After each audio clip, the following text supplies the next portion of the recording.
Alors, voilà mon deuxième schéma. Donc, le deuxième séjour, c'est la ponction de la donneuse et le transfert vers la receveuse.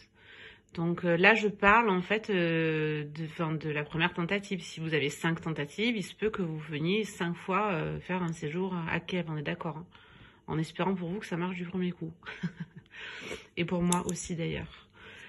Donc, arrivé à l'aéroport de Boryspil, c'est le même principe. Vous avez l'accueil, vous êtes accueilli par un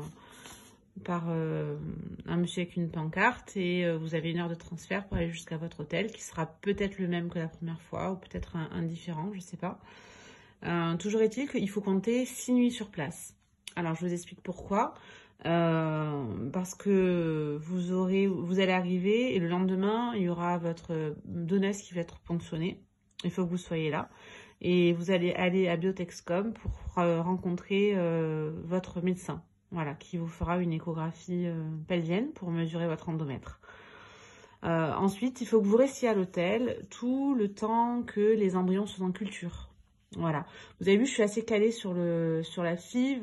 Enfin, je suis assez calée. Je ne veux pas m'envoyer des fleurs, mais j'en ai fait 5 ans. Donc, si vous voulez, je connais un peu le processus, le cursus. J'ai eu 5 ans d'échecs en France. C'est pour ça que je suis ici, d'ailleurs. C'est bien plus efficace, l'Ukraine.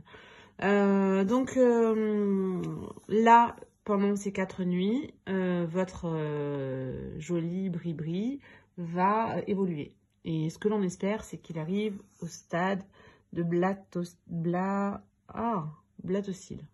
J'arrive jamais à le dire. Bref, vous m'avez compris. Donc là, c'est ce que l'on appelle la culture embryonnaire.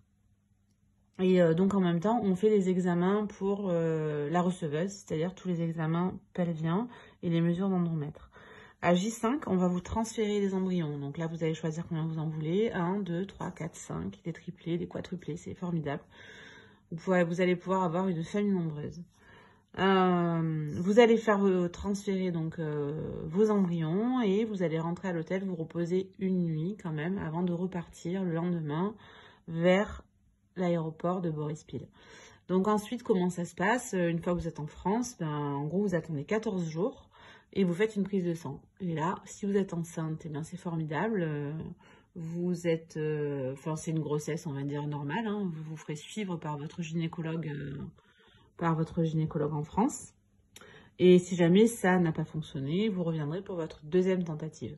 À savoir que si jamais vous faites une fausse couche dans un délai de 12 semaines, si je ne dis pas de bêtises, ça ne sera pas compté comme une tentative. C'est-à-dire que, admettons, à la première tentative, ça prend, c'est positif, en bout de 12 semaines, vous faites une fausse couche, vous pourrez revenir une deuxième fois, mais ça sera toujours votre première tentative. Alors ça, c'est à confirmer avec Jenny, mais il me semble que j'ai bien lu que c'était comme ça. Je ne voudrais pas induire en erreur, donc c'est quand même une information à confirmer et à vérifier. Voilà pour ce qui est du deuxième séjour.